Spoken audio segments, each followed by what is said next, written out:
Hello friends, welcome to Suchi Ruchi. ಇವತ್ತಿನ special recipe capsicum potato curry. Chapati ಹಾಗೆ ರೊಟ್ಟಿ ಜೊತೆ ಸೈಡ್ ಡಿಶ್ಗೆ ಇದು ತುಂಬಾನೇ ಚೆನ್ನಾಗಿರುತ್ತೆ. ಸೊ ಬನ್ನಿ ಹೇಗೆ ಮಾಡೋದು ಅಂತ ನೋಡೋಣ. ಮೊದಲಿಗೆ ಒಂದು ಪಾನ್ ಬಿಸಿ ಮಾಡ್ಲಿಕ್ಕೆ ಇಟ್ಕೊಂಡಿದ್ದೀನಿ. ಅದರಲ್ಲಿ 2 ಟೇಬಲ್ ಸ್ಪೂನ್ ಶೇಂಗಾ ಹಾಕೊಂಡ್ಬಿಟ್ಟು ಸಿಪ್ಪೆ ಎಲ್ಲ ಸಪ್ರೇಟ್ ಆಗೋವರೆಗೂ ಚೆನ್ನಾಗಿ ಫ್ರೈ ಮಾಡ್ಕೊಳ್ತಾ ಇದ್ದೀನಿ. ನಂತರ 1 ಟೇಬಲ್ ಸ್ಪೂನ್ ಅಷ್ಟು ಎಳ್ಳು ಹಾಕೊಳ್ತಾ ಇದ್ದೀನಿ. ಇದನ್ನು ಚೆನ್ನಾಗಿ ಫ್ರೈ ಮಾಡ್ಕೊಳ್ಳೋಣ. ಅದೇ ಪಾನಲ್ಲಿ 1/4 ಕಪ್ನಷ್ಟು ತೆಂಗಿನ ತುರಿ ಹಾಕೊಂಡ್ಬಿಟ್ಟು ಸ್ವಲ್ಪ ಬಿಸಿ ಮಾಡ್ಕೊಂಡ್ರೆ ಸಾಕಾಗುತ್ತೆ. ಇದು ತುಂಬ ಏನು ಫ್ರೈ ಮಾಡ್ಕೊಳ್ಳೋದಾಗತ್ತೆ ಇಲ್ಲ. ಸೊ ಇದು ಸ್ವಲ್ಪ ತಣ್ಣಗಾದ್ಮೇಲೆ ಇದನ್ನ ಒಂದು ಮಿಕ್ಸಿ ಜಾರ್ಗೆ ಹಾಕೊಳ್ತಾ ಇದ್ದೀನಿ.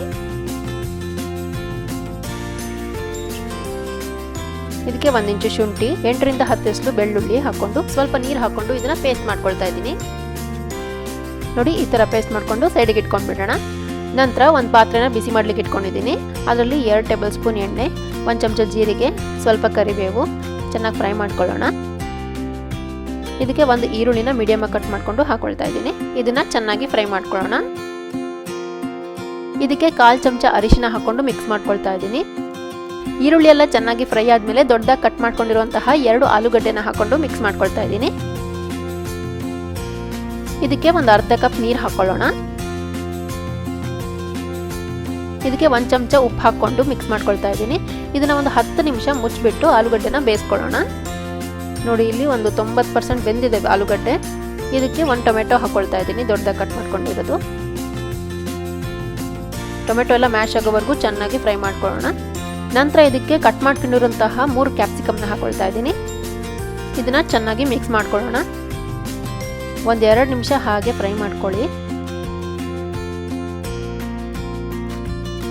ಇದಕ್ಕೆ ಒಂದು ಅರ್ಧ ಕಪ್ ನೀರು ಹಾಕೊಂಡು ಮಿಕ್ಸ್ ಮಾಡ್ಕೊಳ್ತಾ ಇದ್ದೀನಿ.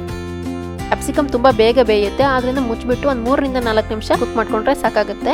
ನೋಡಿ, ಇವಾಗ ಕರೆಕ್ಟಾಗಿ ಬೆಂದಿದೆ. ಇದಕ್ಕೆ 1 ಚಮಚ ಧನಿಯಾ ಪುಡಿ, 1 ಚಮಚ ಖಾರದ ಪುಡಿ ಹಾಗೆ 1 ಚಮಚ ಗರಂ ಮಸಾಲ ಹಾಕೊಂಡು ಮಿಕ್ಸ್ ಮಾಡ್ಕೊಳ್ತಾ ಇದ್ದೀನಿ. ಈಗ ಇದಕ್ಕೆ ಒಂದು ಅರ್ಧ ಚಮಚ ಉಪ್ಪು ಹಾಕೊಳ್ತಾ ಇದ್ದೀನಿ. ನಂತರ ಇದಕ್ಕೆ ಗ್ರೈಂಡ್ ಮಾಡಿ ಇಟ್ಕೊಂಡಿರುವಂತಹ ಪೇಸ್ಟ್ನ ಹಾಕೊಳ್ತಾ ಇದ್ದೀನಿ. ಇದನ್ನ ಚೆನ್ನಾಗಿ ಮಿಕ್ಸ್ ಮಾಡ್ಕೊಳ್ಳೋಣ. ಇದು ಕನ್ಸಿಸ್ಟೆನ್ಸಿಗೋಸ್ಕರ ಒಂದು ಅರ್ಧ ಕಪ್ ನೀರು ಹಾಕೊಳ್ತಾ ಇದ್ದೀನಿ. ಚೆನ್ನಾಗಿ ಕುದಿಸೋಣ. ಕುದಿ ಬರ್ತಿದ್ದ ಹಾಗೆ 1 ಚಮಚ ಲಿಂಬೆ ರಸ ಹಾಕೊಳ್ತಾ ಇದ್ದೀನಿ. ಸ್ವಲ್ಪ ಕೊತ್ತಂಬರಿ ಸೊಪ್ಪು ಹಾಕಿ ಮಿಕ್ಸ್ ಮಾಡಿಕೊಂಡು ಸ್ಟವ್ ಆಫ್ ಮಾಡ್ಕೊಳ್ತಾ ಇದ್ದೀನಿ. ಇದನ್ನ ಬಿಸಿ ಬಿಸಿಯಾಗೆ ಸರ್ವ್ ಮಾಡಿ ಚಪಾತಿ ಅಥವಾ ರೊಟ್ಟಿ ಜೊತೆ ತಿನ್ನೋದಕ್ಕೆ ತುಂಬಾನೇ ಚೆನ್ನಾಗಿರುತ್ತೆ. ನೀವು ಇದನ್ನ ಒಮ್ಮೆ ಟ್ರೈ ಮಾಡಿ ನೋಡಿ, ಹೇಗಾಗಿದೆ ಅಂತ ನನಗೆ ಕಾಮೆಂಟ್ಸ್ ಅಲ್ಲಿ ತಿಳಿಸಿ. ನಿಮಗೆ ವಿಡಿಯೋ ಇಷ್ಟ ಆಗಿದ್ರೆ ಲೈಕ್ ಮಾಡಿ, ಶೇರ್ ಮಾಡಿ, ಹಾಗೆ ಪ್ಲೀಸ್ ನಮ್ಮ ಚಾನಲ್ಗೆ ಸಬ್ಸ್ಕ್ರೈಬ್ ಮಾಡಿ. ಹೊಸ ವಿಡಿಯೋಗಳ ಅಪ್ಡೇಟ್ಸ್ಗಾಗಿ ಬೆಲ್ ಐಕಾನ್ ಕ್ಲಿಕ್ ಮಾಡೋದನ್ನ ಮರಿಬೇಡಿ. Thank you.